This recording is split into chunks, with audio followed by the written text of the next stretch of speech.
Hello and welcome to the Parent Program Phase 2 class. While the Phase 1 class empowers you with a structure of accountability to help your child get sober, this class illuminates the power of your role in your relationship to your child and how that plays out into their ongoing recovery, their mental health, and relationships in the future.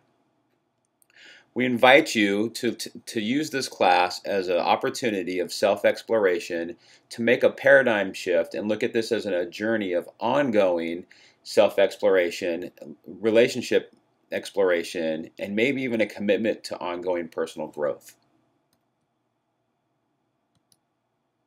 I'd like to start out with taking a look at this diagram of ourself. We have four parts of ourself: an open part, a secret part, a blind part, and a hidden part.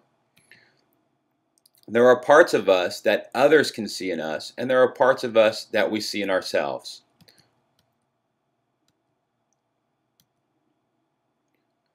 As you can see with the open part, ourself, we can see that in ourself. There's a part of us that's very open with others, and we can see that part of ourself, and others can see that in us as well. We have a secret part of ourself that we can see in ourself, but others cannot see inside of us.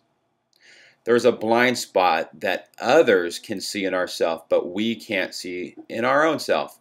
This is, for example, like being in a car, driving down the road, and you're wanting to turn into the next lane, and there's a blind spot there that other car can see you if they're in your blind spot, but you can't see them.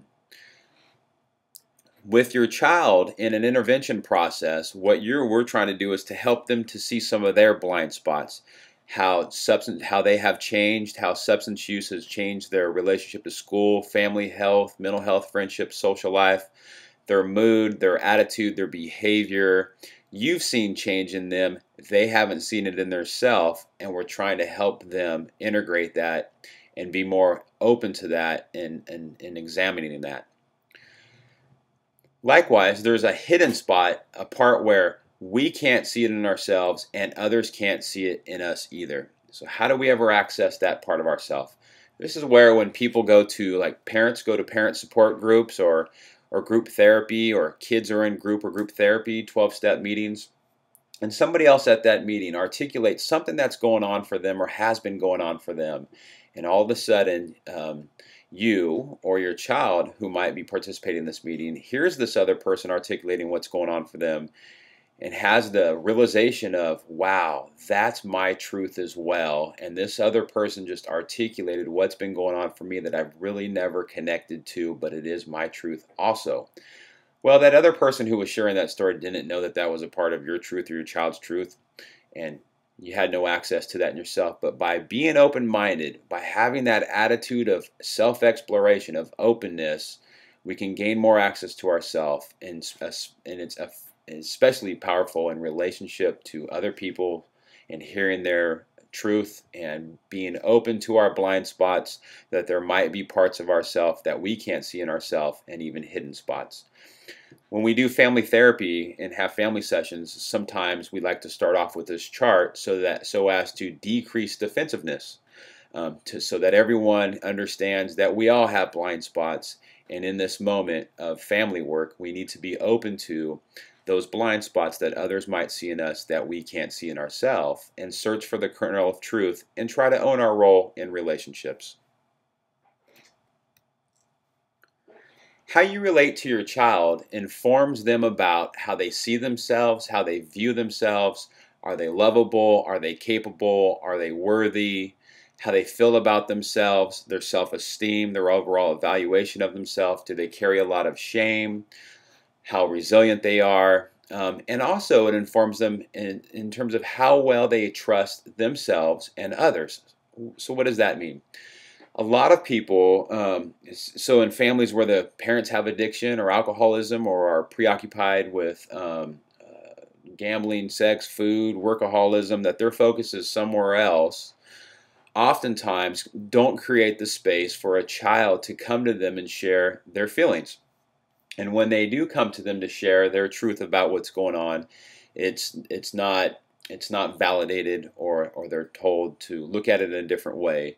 And what that does is it teaches the child not to trust what their experiences are, because when they share that with other people, the other people are saying, hey, that's just you. It's not valid. So it splits them off from understanding how they feel or making sense of how they feel.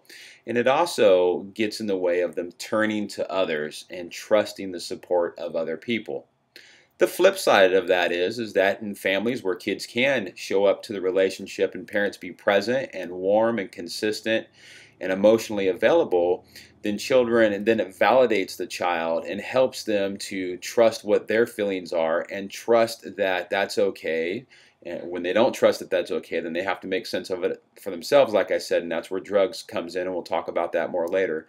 And it also teaches them that they're worthy and that they can turn to others also for support. So this all builds or hinders resiliency, and that's what we're working on right now with their substance use issue, is helping them to be resilient, to be strong, to move forward.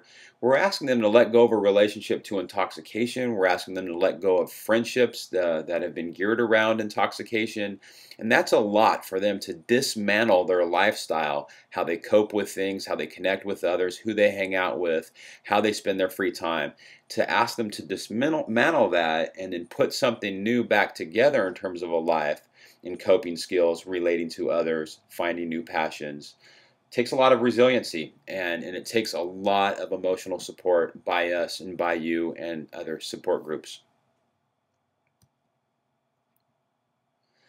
So the cliche tough love has been thrown out there quite a bit when it comes to addiction and treatment. There's kind of the line to parents, hey, you have to practice tough love. So what is it? Let me define it first by what it's not. Being tough is certainly not being mean, being abusive, being violent, the obvious. But tough with tough love, is tough is having boundaries. And so that's what the phase 1 class is all about, is how to develop a home contract with clear expectations, with clear boundaries, with predetermined consequences, so that everyone knows in advance what's expected.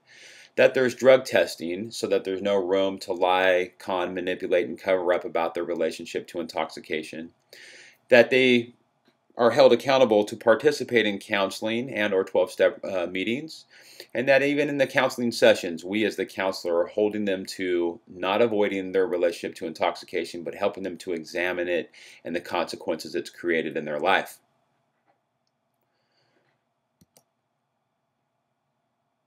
What this class is geared around